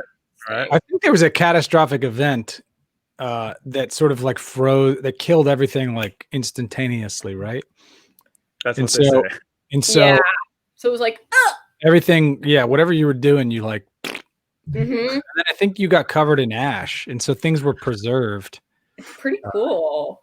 Hey, wait a minute. I mean, while you guys discuss, I'm gonna pull this up on the screen. This is another one that just diverse group of fossil finders there, eh? So this is a sub called Snakes with Hats that evidently I follow. And what I love about this is it specifies if something is photoshopped or not, as if to assume that there's a whole variety of things in this sub that are actually not photoshopped, and people are just like putting hats on their snakes, tiny hats on their snakes. Yeah, so like a lot of snakes will wear. Wow. So this is not photoshopped. Look at the helmet. This is Delivery boy. What is this amazing little stuff? Little leaf hat. Top Hat Tuesday. Top Hat Tuesday. Come on. Get out of here. Cute. So this is a sub. Man, snakes with hats. What's your take on snakes, guys? You guys into them or? Well, this makes me feel like I'm down with snakes. You know what I mean? Think snakes are kind of cool. Beauty. Look at that. I know that we are supposed to resist them.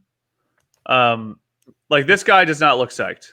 Like this little boy, so his mouth open, like he's like, this is not making me happy right now. But this little bud, little buddy, for everybody that's just listening, we're looking at photos of hats with snakes with hats right now. This is a knitted Santa's hat for a cute little boy. God. And this is a he looks happy. I don't know. He's just like he's got his little tongue out. And these pythons are really cool looking. They are. Yeah, they are really cool looking. I mean, I'm not feeling threatened by these personally. No, but they're big beady eyes. Super cute. I've also kind of grown out of feeling threatened by things like this. I think maybe the older I get, the more I understand the sheer magnitude of the giant that is man. Yeah. And how it can destroy smaller things. So, you know, when I see a spider, for instance, even if it's a black widow, I'm like, hey, buddy, like, come on, let me get home. I used to be so afraid of spiders, but I got this close to one yesterday. Wow, look at that guy. Look at that picture. Look at the brown widow, eh? Yeah, it's a big nice photo. badass one. But yeah, I mean, there's some so snakes I think are kind of similar. Like if I see a rattlesnake in the wild, I'm gonna be like, hey man, I don't mean no harm here, right? Yeah. But if I were to like see a snake just slithering around in my garage right now, I'd be like, well, first of all, I'd be like, what the fuck? I didn't know those were around, right? Yeah. And then second, I'd be like, hey buddy, let's get you out of here, man. This is no place for you.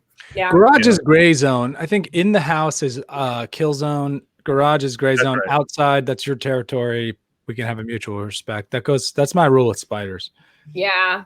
Yep. Yeah, it is like a mutual respect thing. And like they don't scare me as much anymore. They used to really freak me out. And now, I mean, if one's on me, I'm going to freak out. But now I'm kind of like, I can get pretty close. And as long as they're not going to jump on me, I'm pretty good. I was at a strange Christmas party one year and I didn't know anybody. And I asked somebody, I was standing next to like 2 or 3 people that I did not know. And I was like, hey, what's your opinion on spider? Like, what's your take on spiders in the house when you find one? Like, what's your MO? Do you kill it? Right. Do you catch and release? Do you look the other way? You basically have 3 options, right? And everyone kind of has a different take based on their own experience with spiders over the years. Mm-hmm. And I mean, I generally, even if they're biting me, well, if they're biting me, I'm kind of, I guess I owe it to myself to say fuck spiders. But yeah. Well, you know what my rule kind of is with spiders is like. Look at this. We got a first time watcher. Hey, Rich is for DYR. Yes. Twitch is we're taking over Twitch slowly. Ninja, we're coming for you. I don't even know. Is that guy still relevant? Pewdie Ninja. Pewdie Ninja, I think is his name. Well, welcome Twitch is for DYR. Thanks for tuning in. We're talking about spiders. I know that was something you requested specifically. So thanks for catching that segment. Yeah. Spiders today with DYR. Anyway, what were you saying? Freed? My rule with like saving spiders is if they're gonna work with me, I'll work with them. You know, like if they're on the wall and I can get a cup and a magazine subscription card in, I'll save them. But if they're gonna run and if they're gonna go into a corner or if they're gonna hide, I'm gonna be like jump on you. Yeah. Right. Listen, so you're saying that you abide closely by the Kyoto Protocol. Yes, I try to say wartime engagement with exactly. Well, if you guys want to go to spiders, zero aggression unless I'm going to share my am I still sharing? No. Wait. Yeah, you're sharing. Here, I'll open it up for you. Spiders, our spiders. Nice, I like it. Oh shit. I just want to show you this video. Might change your tune. Oh, see. This spider's eating a fucking bird. It's holding on to the wood with its 4 back legs. All right, hold on. Let's play equals here, though. How do you know it's not protecting the bird from Good point. eagles? Maybe they're actually making birds like that. Yeah, maybe they're having sex with each other. This takes spider to a different category of animal. You know what I mean? Yeah, that's like that definitely no longer feels like a hey little buddy, let me help you get out of here. Yeah, that's a punch. That's like finding a fox trying to eat your dog in your house. And that's disgusting.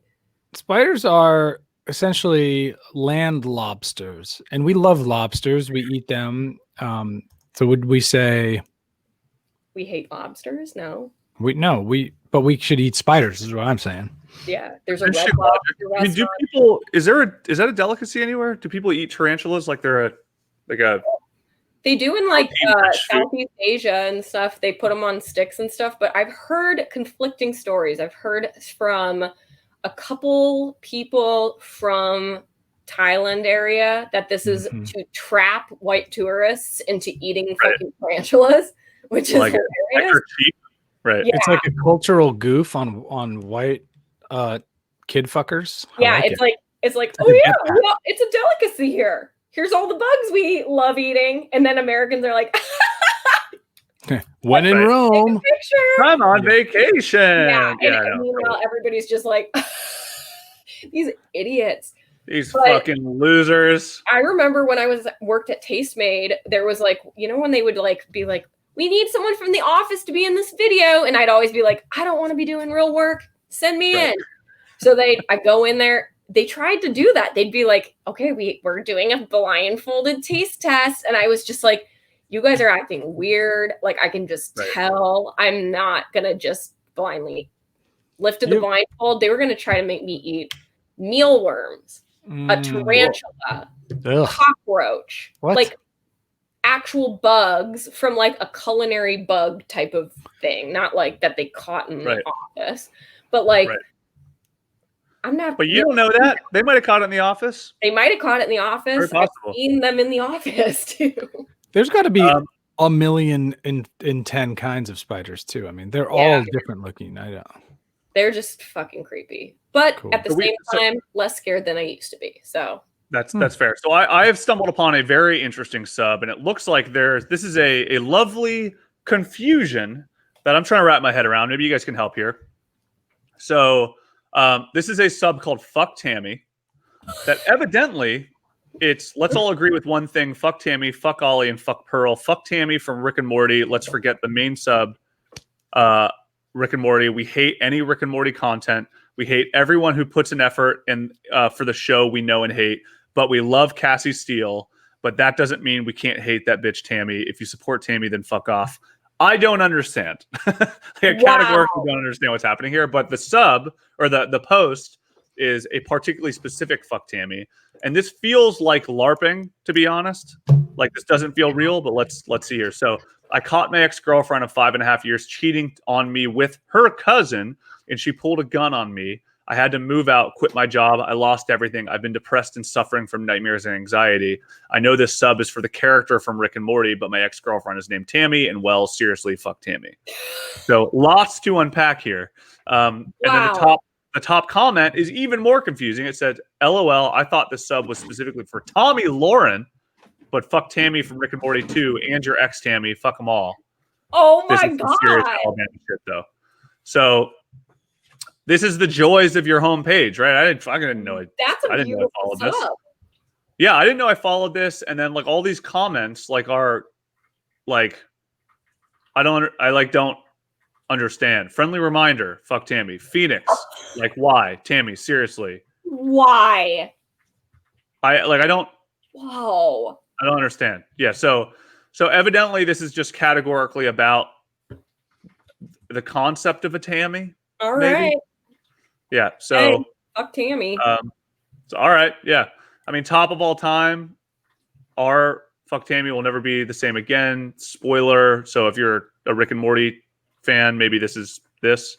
There's a message to all the fellow Tammy haters. She is back. She is not dead, and we are fucked. We must rise up and defeat her only by spreading the message of her despicable adventure. She may have defeated us today. We will rise from the ashes and rip her fucking throat out. Justice for Bird Person.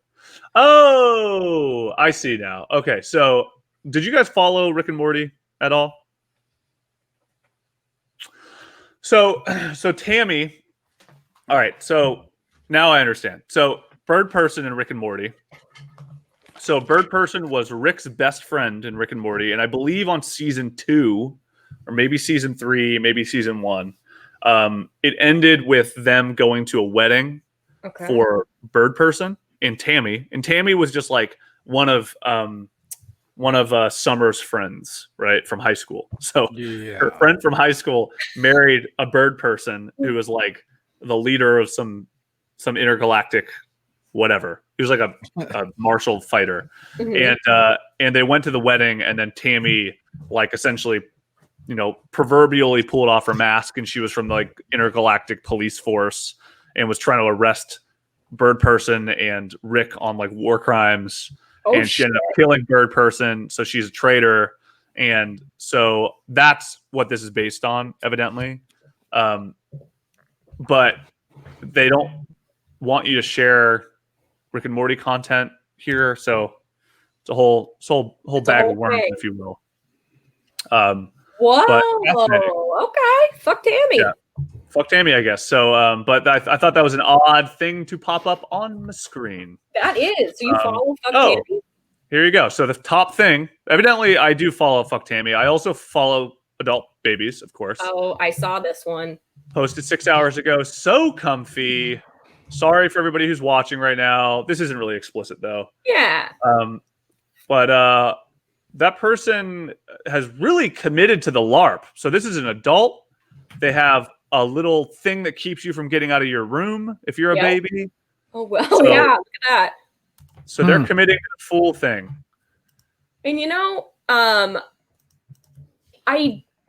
we've talked about this on the sub. Oh my god, look at that. Is that a tick? This is really what is going on here? So this is really bringing all the themes together into one. So this is from the meth subreddit. Which I follow. So, by the way, this is, as we've discussed, my homepage always starts with probably adult babies or meth. Right now, it's adult babies, followed by meth, followed by unemployment, obviously, followed by fire. So there's some algorithm going on that I haven't quite made out, but it's clearly based on either my engagement or the things that we've talked about. So, y'all ever see something real plus actually crazy while tweaked and then do whatever it takes to acquire proof? Very specific. Almost stepped on this fella in my driveway, miles from water. Had to do a double take because even though I'm not hallucinating for a moment, I thought I must be. So this is a crab. Chicken wing? Whoa. A tiny chicken wing? It's a crab spider? This is a crab with a tiny diaper? Chicken wing. Chicken wing, maybe? But I don't really have any I don't have a sense of size here. I'm kind of like, that's one of those crabs with the one big claw, but it's it's still a baby. So, is that true? Is that kind of a crab? Yeah, there's a crab with like a giant claw. I don't even know what I'm talking about. We gotta look it up. Hold on, let me find it. You should try smoking him to see if you get high. OMG, yes. No, see, this is the problem. I love meth. It's so funny. This is the problem with meth. I feel like if people were, see if you get high. Oh my god! Drug, they'd be like, "No, don't hurt him," right? Everybody's Yeah. like, yeah, but what if you smoke it though, But dude? try smoking it. Well, think about it, guys. I Dude, mean, that's gonna be my new catchphrase. It's like you have should you try tried smoking it? Oh man. Well, I am somebody sexual- smoked weed. Somebody smoked cocoa leaves. Somebody That's true. smoked tobacco. Like, why not smoke a little crab you found in your driveway? Wow. I mean, you're not wrong, I guess. I mean, you And just you know throw what? it in. it could be for a the little it could be the traffic. the next Molly. We don't know. That's I mean, true. you know what? Throw it in with some corn and some spices and have yourself a crab boil. A little Oh wow, so crab you're boil. thinking a completely different kind of smoke. You're thinking Mark Zuckerberg style smoking. Oh yeah, I want to actually smoke it. Like You're put it like in the 18 smoker. hours in a smoker Oh, you're talking about with some Yeah. onions and some carrots. I'm playing the long game with a tiny I yeah. see. You're talking about Palela. I Yeah. think. paella. Paella, I believe is how it's pronounced. Nah. I'm talking about my favorite dish, paella from Spain. So I love it. Okay, you guys, I am going to share my screen, and I know we're going really long on time right now. We're gonna So have this to close this out soon. Okay, I you're might right. have one, I have to but cut the entire Oscars baseball segment at the beginning.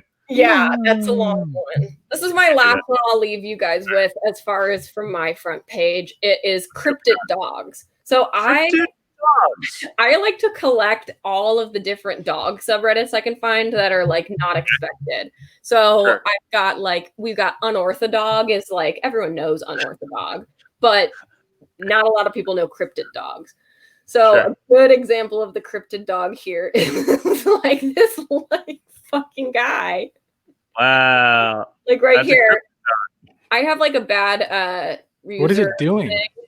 So it like it's cryptid dogs are like dogs that look fucking cursed. Oh. Wow. It Love does, it. does look like a demon pup. Let's find the top of all time cryptid dog real quick. In appreciation of weird looking lads in our life. So strange you can't help but find them adorable. Okay. Do you look at this with Trevor? Trevor. Oh, long boy. That's not a real dog. Damn, Look at that is a long boy. That is a long boy. The eyes seem sweet. The snout seems like, ugh. Look at that. It doesn't Oh. even fit in the picture. I mean, No, that you need seems photoshopped. You I need don't know. a landscape lens. Dog. That's for sure photoshopped. If I don't it's know not, you guys look. that dog needs to be put down. Wait, I got this. Dogs are stupid. Look at this. This is a real No. dog. Wow. What? Look at that snout. What is that dog? That dog must be a hell of a sniffer. It must be a hell of a sniffer. Holy smokes. What a Oh big my nose. God. Beautiful. What kind of dog is that? What are we calling that thing? A borzoi. That's what it's called, a borzoi? Yeah. Borzoi. That sounds like Yeah. an Australian underwear company. Right? It's kind of a cool name. But Check they out your also- boys. there's a similar dog called an Afghan hound, Oh, yeah. Sure. but they are not as cryptid looking. Those are a little bit less. I mean, that one, the one below. See, that it's interesting because these really these like smash at dog competitions, right? Oh yeah, like I'm sorry. Because they're Sure. fucked up looking and weird. No, they just look. They look that's- like Roger Deacon, man. They do. They do have the Deacon effect. They there's a Broad City joke. They look like Judith Light. Who's Judith Light. Oh, they That do is- look like they Judith do look Light. like, yeah. Wow, That's a good joke. very funny. They look a lot like And her. Judith Light's a pretty lady. It's not like, No. They're you know, like she's actually aged well, I'd say. yeah, like Oh, they're pretty Afghan hound dogs. and I've actually, it's interesting. I went to a dog park yesterday. I took my dog to a dog park, and Ugh. I haven't been to a dog park in a while. And while I was there was a adorable. Evidently, it wasn't a greyhound, but I don't know the difference. But their owner said some other word, Whippet? but it was essentially a gray. Yeah, it was a whippet. What's a Oh, whippet? yeah. It's a greyhound, pretty It's much. some small greyhound. So they had a whippet, and the whippet just was snarfing on my jeans the whole time. So I just eat a burrito. so it kept coming over and was just giving me all this attention. That's really amazing. It's a beautiful dog, and I was the race dogs, yeah. Yeah, well, greyhounds are race dogs. I don't know if whippets are as well, but as I was, I was petting this beautiful dog, and I was just thinking about greyhounds, and greyhounds are really it's a sad thing because they obviously race, which is already contentious, and then when they're done racing they retire, they sell them to that meth head smokes them. Exactly. I think they have you ever smoked a whippet, man?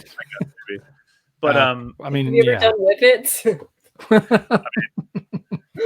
mean the dog, dude? That's where the term whippet came from. Yeah. Yeah, exactly. It's great. But I definitely am considering now getting a greyhound as because you can take on retired greyhounds and take care of them. Should.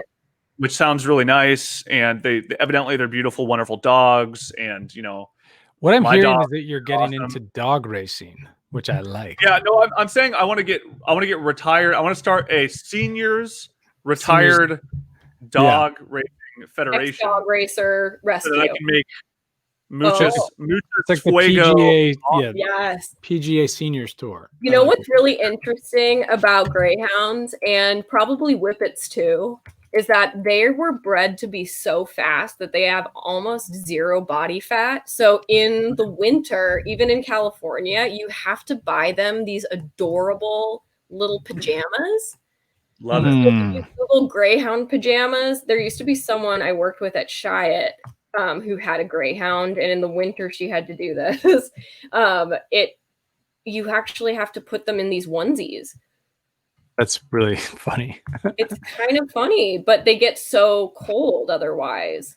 But that's a good sign that they should have never been alive to begin with. Yeah. Because if you can't survive when it dips below 72. Right. We got our Twitch for DYR person, which by the way is a slamming username, like straight to the point. Yeah, are they trying to sell that to us because we're interested? I think so. So this is Gypsy Rad Racing Hounds, big here in the UK. So evidently, hair coursing. Let's see here. Let me see if I. Oh wow! So this is there's the pursuit. Let me share my screen on this. This is why we make the big bucks. We are engaging with our fans in a serious way. So hair coursing is I'm going to call that an art. So they unleash a bunny. Oh, this is what all the gypsies in England are up to. Yeah, I see. Yeah. So this is just, I believe from our Guy Ritchie films. Yeah. Yeah, exactly. So so this is like at the beginning of what was it? Snatch, maybe. Yeah.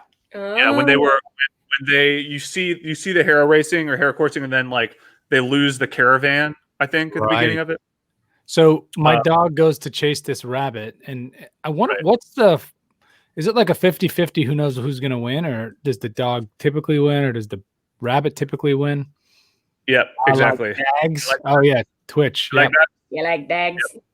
Love that scene. Yeah, you're a resident accent here. Are you lark dags? That's it. That's actually that's a Welsh accent. So you kind of just got it. Close. So that's interesting. Yeah, I mean hair coursing is kind of a fascinating one. Hair always the hair always loses is what they say, evidently. Yikes. Oh, so I mean, eventually, it's kind of like what it says here, a blood sport. Kind of it's like a cockfight. Yeah. Why don't they do that with tiny crabs with another arm? Why don't they race those? I agree. They should unleash hamsters to catch the tiny crab.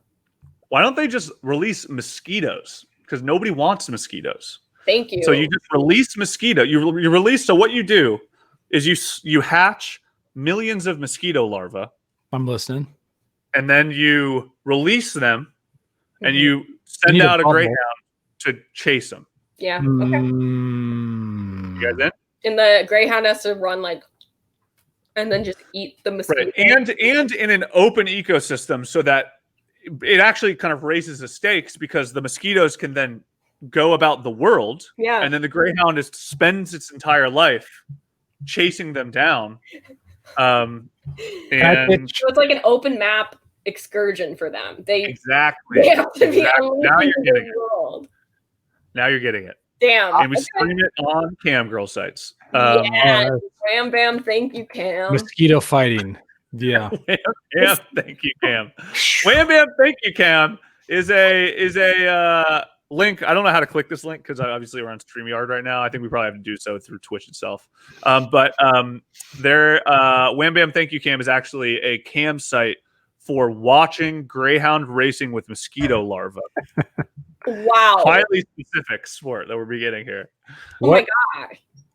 This is disgusting. I feel like our UK listener right now, Twitch is for DYR, may be the research arm of DYR that we've been looking for.